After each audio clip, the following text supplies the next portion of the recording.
Hi, and welcome back to the DPAF podcast format. And I wanted to do a video on this Martin Bashir verdict over the Princess Diana Panorama interview in 1995.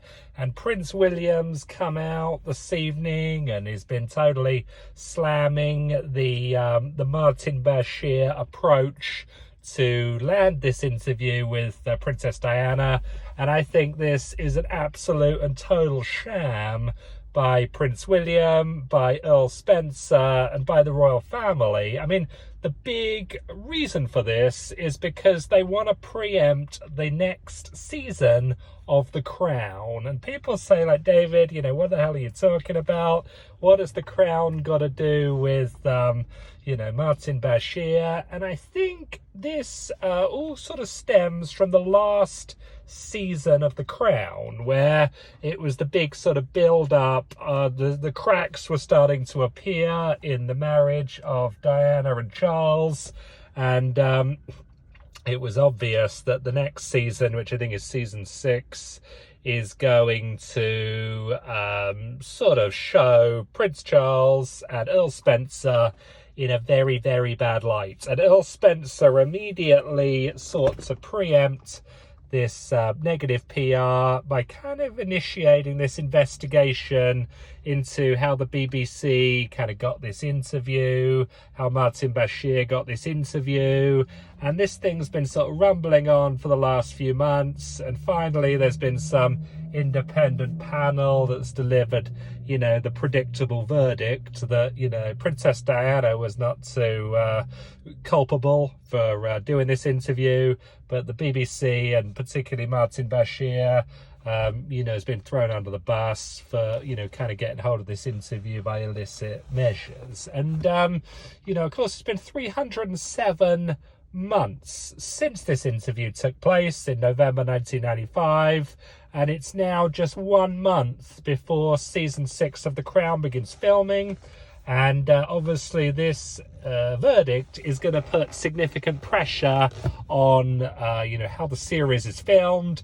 And of course the big criticism of The Crown from the British establishment is that it does not accurately reflect history. I mean, people have been coming up to me in the street, when I was still in Britain, saying, David, this doesn't really accurately represent history. But if we're going to criticize The Crown for not accurately representing history, then surely we need to criticize the royal family for rewriting history, which is exactly what they're doing with this sham investigation into Martin Bashir. And I know that the royal family doesn't get involved in politics, so why Prince William's coming out and, putting political pressure on the Crown and on Netflix with this, announcement of his is beyond me. I know Prince Charles doesn't do politics unless it's at the World Economic Forum talking about the benefits of the Great Reset, or how we have 10 years left to save the planet if we do nothing. And, I think this is totally misleading the public, and that's why I wanted to speak out about it. I mean, there's a lot of people in the country, young people, maybe they're aged 20 years old, 25 years old, or 30 years old, and they kind of know the general story of Princess Diana, how she, got divorced and how she died and all this sort of stuff. But they don't know the ins and outs of the marriage to Charles. And of course, Charles is looking to become king very, very well in the relatively near future, let's say. And, this Diana relationship is a very, very sort of black mark on his character. He, as it would appear, did not have a good marriage with Diana, was sort of dismissive towards Diana, had a long affair with Camilla Parker Bowles during his marriage to Diana. And, they stripped Diana of the HRH.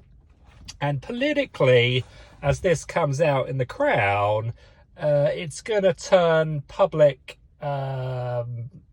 goodwill that currently exists towards Charles away from Charles. I mean, it's going to dredge up the memories of people that know all about the Princess Diana marriage.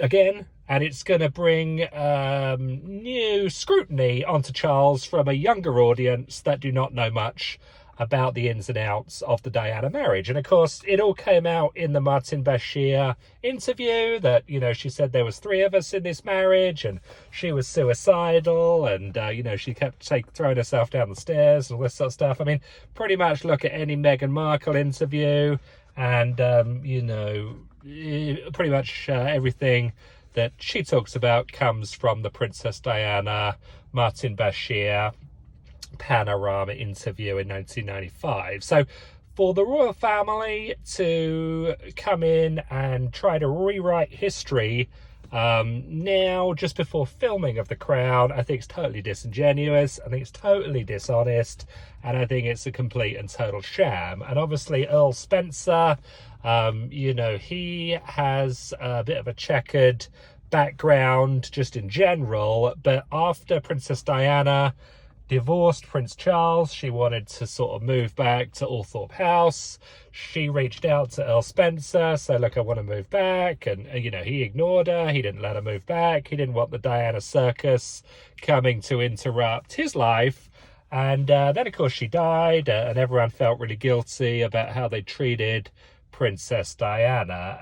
And, of course, rather than have the scrutiny on, you know, Diana's bad treatment where it should be, which is on, you know, Earl Spencer and Prince Charles and maybe the wider royal family, they want to dump it on Martin Bashir, and it's just a complete and total lie. So I hope people look into the Martin Bashir documentary and not just, you know, dismiss it.